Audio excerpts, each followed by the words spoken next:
नमस्कार। सास, बहू और सेंसेक्स के आज के इस एपिसोड में आप सबका स्वागत है। लाइए कैमरा को कोलकाता की तरफ पैन करिए।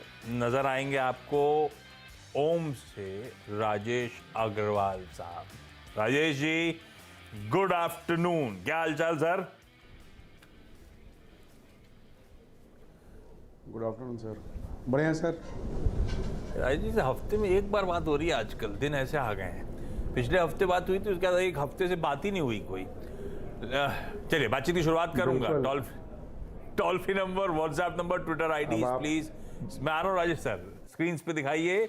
आप लोग प्लीज रीच आउट करिए, तभी तो हम लोग आपकी क्वेरी सॉल्व कर पाएंगे, तभी तो हम एक वो मीडियम बनेंगे आपके और उन एक्सपर्ट्स के बीच में। तो रीच आउट करिए। कोशिश होगी आने वाले एपिसोड्स में, आने वाली सास बहू सेंसेक्स की कड़ियों में आपकी हम क्वेरीज रेज करेंगे। मार्केट स्क्रीन्स पर आएंगे। थोड़ा सा दिक्कत भरा बाजार था, जो सरप्राइजिंगली प्रेशर माउंट हो गया। बाजार में सबका एक वॉइस में ये मानना था, डेटा भी इंडिकेट कर रहा था कि है तो टेक्सचर रेंज बाउंड बाजार है, गिरावट में खरीदारी करने के मौके ढूंढने। और लग रहा था, इनफैक्ट डेटा बिल्कुल क्लियरली विजिबल था। 18,000 ऑन द वे डाउन, 18,200 जिस तरह के राइटर्स बैठे हुए थे, 18,000, 18,200, 18,000 कहना ठीक है, गिव एंड टेक 25 पॉइंट, तो 17,975 मोटा मोटी। यहां तक लग रहा था कि डिप्स में खरीदारी करने की हिम्मत करनी है। पर आज सरप्राइजिंगली जब प्रेशर आया तो तगड़ा माउंट होता चला गया।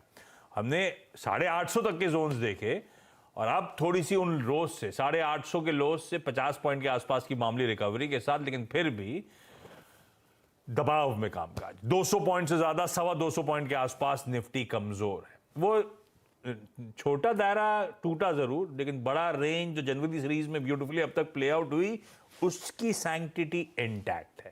वो 750, 760 नीचे, 250 ऊपर, वो दायरा था जिसमें पूरी जनवरी सीरीज हमने दोनों लेवल्स को मल्टीपल टाइम्स टेस्ट करा, उन्हीं दायरे के अंदर सिमटते हुए नजर आए। लेकिन थोड़ा सा प्रेशर माउंट हुआ 17,900 पे इस समय, और दिक्कतें आ रही हैं बैंक्स और फाइनेंशियल से। 2.5-2% निफ्टी बैंक दबाव में। Nifty bank as we speak almost 1000 point का एक तगड़ा कट दिखा रहा है। वो पॉकेट जो रिलेटिव अंडर परफॉर्मिंग पॉकेट थी ऑफ लेट, हमने अच्छे नंबर्स आने के बाद भी देखा था पॉकेट बहुत मीनिंगफुली अपटिक्स नहीं दिखा पा रही थी, और आज मुनाफा वसूली का दबाव कह लीजिए काफी तगड़ा है। राजेश सर, ऐसा क्या हो गया एकदम से कि इस तरह से सेंटिमेंट्स का टिल्ट आ गया दबाव की तरफ? ऐसा क्या हुआ आज जो सारा डेटा, ग्लोबल क्यू सब अपनी जगह ठीक ही थे, एकदम से ज्यादा ही प्रेशर माउंट हो गया?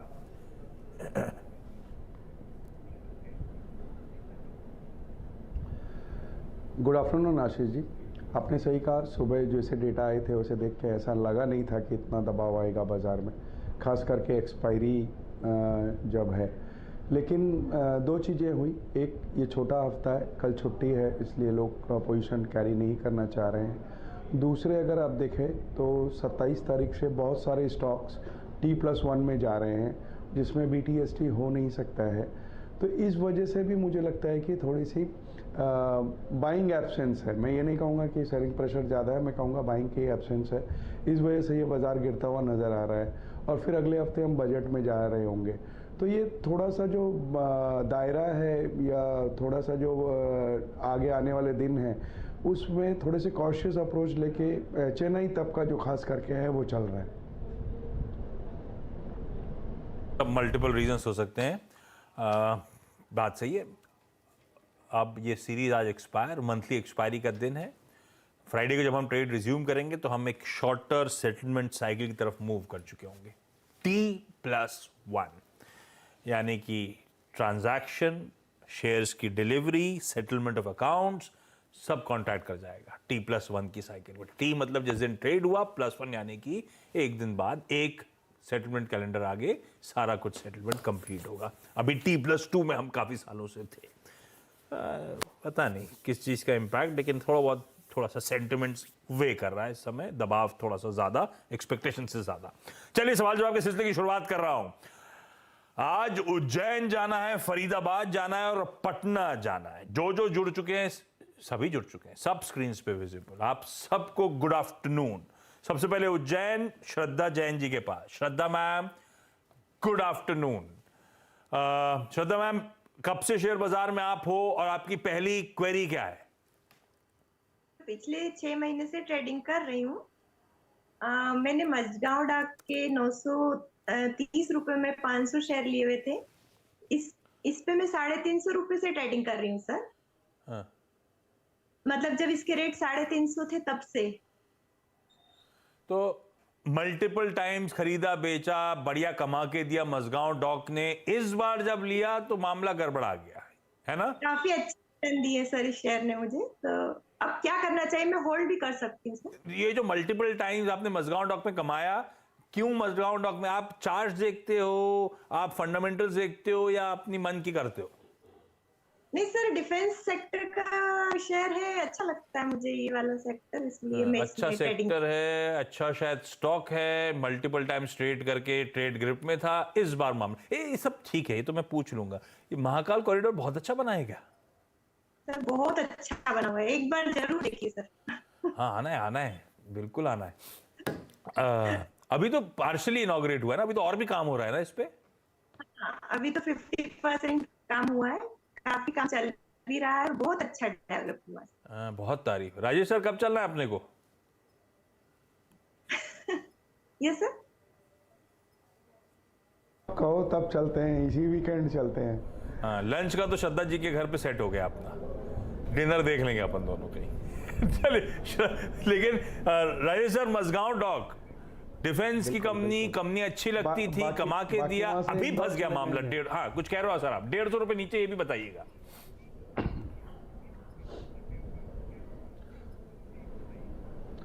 मैं कह रहा था बाकी डिनर के लिए अपने इंदौर चले जाएंगे, बगल में ही है। हाँ।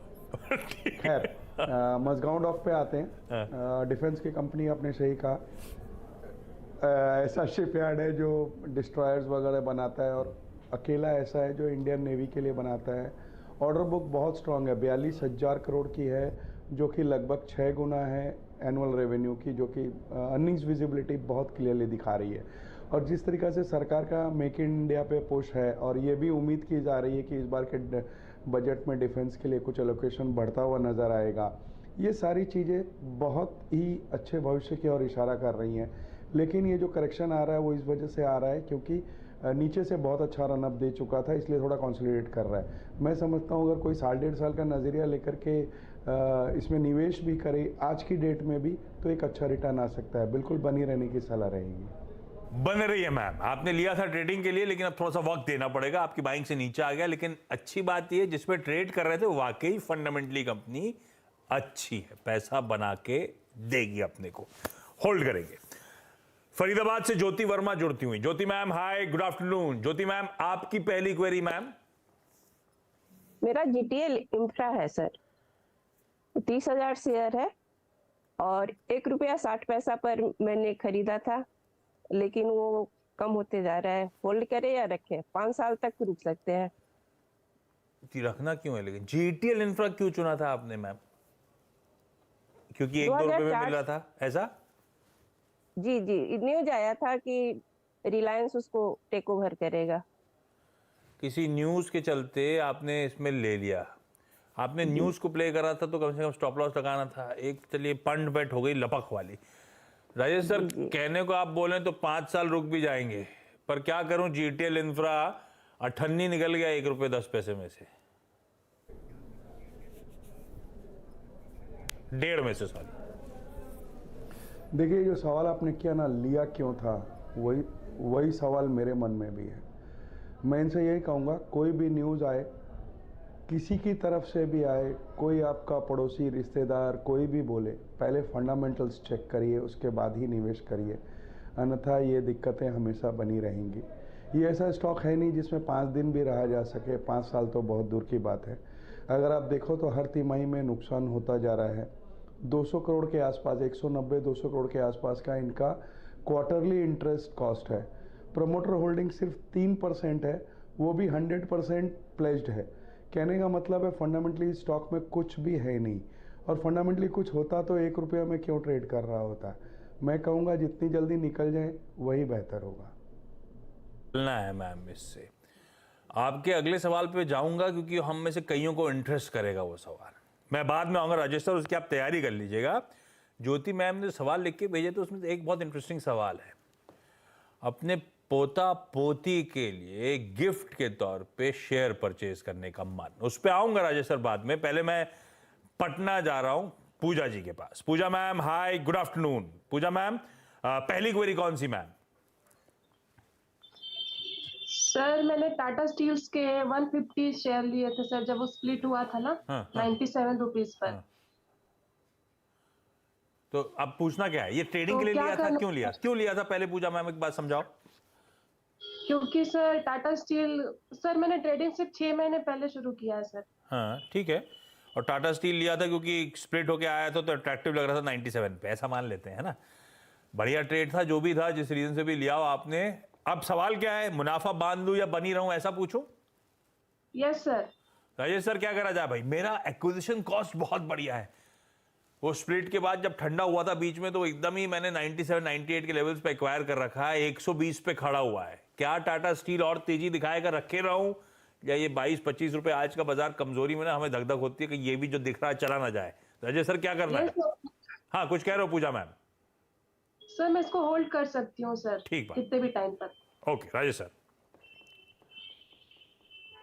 सर जैसे ये कह रही हैं कि ये होल्ड कर सकती हैं, मैं समझता हूँ इन्हें होल्ड करना चाहिए। पैसे की कोई ज़रूरत नहीं हो तो बेचना नहीं चाहिए, क्योंकि आज की डेट में 20 मिलियन टन ये कंपनी बना रही है। कलिंगानगर में इनका जो एक्सपेंशन हो रहा है उसके बाद और भी ज़्यादा कैपेसिटी हो जाएगी। स्टील सेक्टर में रिकवरी आ रही है, वॉल्यूम्स बढ़ रहे हैं और इनपुट कॉस्ट कम होती जा रही है। दोनों तरफ से इनको सहायता मिल रही है। जो एक्सपोर्ट ड्यूटीज़ में रोल बैक हुआ है वो भी एक पॉजिटिव है। कोकिंग कोल और आयरन ओर दोनों के प्राइसेस में ज़बरदस्त कट देखा गया है, तो मार्जिन्स में सुधार होगा। और डोमेस्टिक सेक्टर में जिस तरीक़ा से सरकार का पुश है इंफ्रास्ट्रक्चर वगैरह को लेकर के, मुझे लगता है कि यहाँ पे डिमांड बढ़ के आएगी। और सेकेंड हाफ जो स्टील कंपनियों के लिए होता है वो बेहतर ही होता है। मुझे लगता है इन्हें बिल्कुल बनी रहना चाहिए। और कोई गिरावट आती है, कहने का मतलब है वापस 104-5 के आसपास आता है, तो जो निवेशक और भी देख रहे हैं वो ऐड कर सकते हैं। हमारा अनुमान है कि 1 साल के होराइजन में इसमें 140-145 के भाव देखे जा सकते हैं। बिल्कुल ठीक भाई। टाटा स्टील मैम, आपने खुद ही कह दिया कि कोई रिक्वायरमेंट पैसे की है नहीं, होल्ड कर सकते हो, बिल्कुल होल्ड करो आप। बढ़िया लेवल्स पे एक्वायर करा है। राजेश सर ने तमाम फंडामेंटल्स गिना दिए इस कंपनी के। ये स्टॉक यहां से भी अच्छी मजबूती दिखाएगा। बढ़िया ट्रेड आपने लिया। राजेश सर दूसरा हफ्ता है यार, ये हम लोग की मुलाकात हो रही है, गला अभी भी बैठा हुआ ही लग रहा है। सर तीसरा हफ्ता है, दूसरा नहीं। हाँ तीसरा हफ्ता है, हाँ थर्ड वीक हो गया हम जब बातचीत कर रहे हैं इसके बारे में। क्या हो गया, थर्ड वीक जाग क्यों नहीं रहा है? अभी भी यही हाल है। पता नहीं सर, यहाँ का मौसम ऐसा ही है, कभी गर्मी कभी सर्दी में लगा हुआ है। बहुत लंबा चल गया था, ध्यान रखो। चलो इसके आगे नहीं जाता हूं मैं। श्रद्धा मैम, अगली क्वेरी कौन सी है मजगांव डॉक के बाद? यस सर, मुझे यस बैंक के बारे में पूछना है सर। हाँ। 3000 शेयर लिए थे मैंने 20 रुपए में, तो आगे क्या करें सर इसमें? क्यों लिए थे ये? लॉन्ग टर्म के लिए यस बैंक अच्छा लग रहा था? क्यों अच्छा लग रहा था ये जान बताओ आप पहले। सर यस बैंक वापस से लॉन्च हो रहा था एक तरह से, तो इसलिए उसमें ठीक है, हाँ बिल्कुल ठीक है। और एक पॉइंट है कि बहुत अपने पैरों पे उठने की कोशिश कर रहा है, तो ये शायद अच्छा मल्टीबैगर बन जाए आगे। राजेश सर क्या करें भाई, इस लॉजिक से लिया हमने 20 की खरीद है, और ये अचानक खबरें ऐसी आई कि ये चला भी था 20 के ऊपर, गया भी ये भी था। ये खबरों के बीच में 17.5 रुपए के आसपास आ गया है, एकदम से बहुत तगड़ा प्रेशर बन गया। वो अगर 81 बॉन्ड्स का पैसा देना पड़ गया तो बहुत दिक्कत वाली बात है। इसके मुनाफे के सामने वो 81 बॉन्ड्स का एक्सपोजर बहुत तगड़ा है। क्या करें यस बैंक पे कोई लॉन्ग टर्म इन्वेस्टर? देखिए आपने सही कहा कि ये अपने पैरों पे खड़े होने की कोशिश कर रहा है, नंबर्स भी वो दर्शा रहे हैं। इस बार की बॉटम लाइन में 80% की गिरावट आई थी हायर प्रोविजनिंग की वजह से। अदरवाइज आप देखो तो चाहे वो नेट इंटरेस्ट इनकम का आंकड़ा हो, डिपॉजिट हो, एडवांसेस हो, डिसबर्समेंट हो, सब में ही बढ़त थी। इवन नेट एनपीए जो कि किसी ज़माने में बहुत ऊंचे हुए करते थे, पिछली साल की इस तिमाही में ही 5.5% के आसपास थे, वो अब 1% तक आ गए। तो ये वापस खड़े होने की कोशिश कर रहा है। 2 दिक्कतें आई, एक बॉटम लाइन 80% गिर गई, दूसरी 8415 करोड़ का 81 बॉन्ड्स है, 81 बॉन्ड्स है जो कि बॉम्बे हाई कोर्ट ने कहा है कि क्वैश कर दिया है। तो अगर वो उन्हें देना पड़ा तो दिक्कत तो बिल्कुल आएगी। ये high risk high returns type का स्टॉक है। अगर इनकी रिस्क एपेटाइट अच्छी है तो मैं कहूँगा बने रहे स्टॉक में। ये झटका आता भी है तो ये अपील भी करेंगे शायद, तो देखा जाएगा किस तरीक़ा से आएगा, उस पर अभी कुछ बोलना मुश्किल है। बट इन नंबर्स के लिहाज से मैं कहूँगा कि अगर इनकी रिस्क एपेटाइट अच्छी है तो बनी रहना चाहिए। तो भाई रिस्क लेने की क्षमता है, डटे रहने का मन है, तो यस बैंक होल्ड किया जा सकता है। लेकिन ये बिल्कुल सही है, इसमें रिस्क काफ़ी सारी हैं, पर चाहें तो आप इन लेवल्स पे होल्ड करें। और कई सारी रिपोर्ट्स कह भी रही हैं इस हाई कोर्ट के फैसले को ये लोग शायद सुप्रीम कोर्ट में चैलेंज करने जाएंगे। ज्योति मैम खुद ही पूछ लीजिए अपना सवाल। राजेश एक्सपोर्ट 400 है। नहीं ये वो वाला नहीं, साहब। वो पोता पोती वाला सवाल नहीं पूछोगे आप? हाँ पूछेंगे सर, जरूर पूछेंगे। क्या सवाल है? पोता पोती की उम्र क्या है अभी? अभी 6 साल है। हाँ। और एक का 6 महीने का है, 2 महीने का है। 4 है। 4 हैं और 2 से 6 जी। साल हैं, मतलब समय अपने पास 15 साल हैं कम से कम, है ना? जी जी जी, लेकिन मैं 10 साल का सोच रही हूँ। और जीटीएल इंफ्रा के थ्रू सोच रही थी या किसी और के थ्रू? नहीं, किसी और के थ्रू। हाँ ठीक है राजेश सर, भाई हम सब जानना चाहते हैं भाई लंबी अवधि की। अब वो ठीक है, लंबी अवधि हम 15 साल कहते जरूर हैं, इसका मतलब ध्यान रखिएगा ज्योति मैम, हमें समय समय पे रिव्यू करते रहना है। बहुत परिस्थितियां बदलेंगी, मैक्रो एनवायरनमेंट में बहुत बदलाव आएंगे, वो सब राजेश सर। लेकिन sitting today as on date 2 stocks जो लंबी अवधि के लिए बहुत अट्रैक्टिव है, भाई पोता पोती की फ्यूचर का सवाल है यार।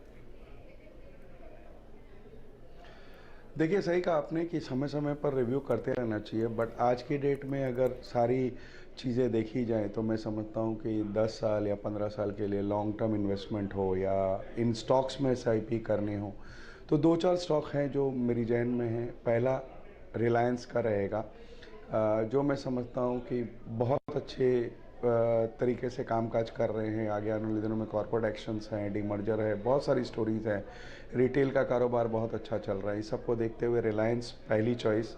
लार्सन जो कि अगर अपने भारत की इंफ्रास्ट्रक्चर पे विश्वास करते हैं तो एक प्रॉक्सी प्ले है भारत के इंफ्रास्ट्रक्चर पे, लार्सन रहेगा। तीसरा बजाज ऑटो का और चौथा HDFC बैंक का।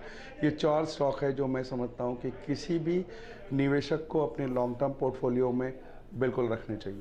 RIL, L&T, Bajaj auto, HDFC bank, हर पोती के नाम पे एक नहीं, ये चारों का पोर्टफोलियो बनाएंगे, सब में बराबर बांट देंगे। 4 स्टॉक्स का एक्सपोजर लीजिए मैम, बढ़िया रहेंगे स्टॉक्स लॉन्ग टर्म के लिए आज से।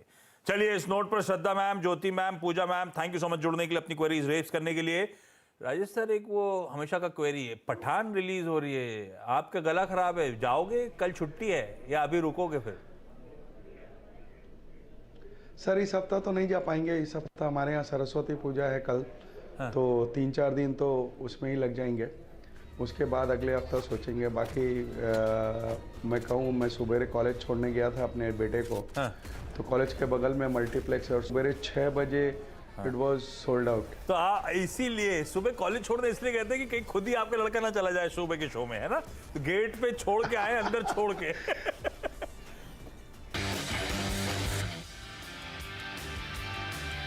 चलिए भाई, ब्रेक के बाद आपका स्वागत है। बैंक निफ्टी पेन में है, मिड कैप्स भी अंडर परफॉर्म कर रहे हैं, पर मिड कैप्स का अंडर परफॉर्मेंस पिछले कई दिनों से कंटिन्यू कर रहा है। खराब नतीजे हो या जो भी रीजन हो, मिड कैप्स अंडर परफॉर्म कर रहे हैं।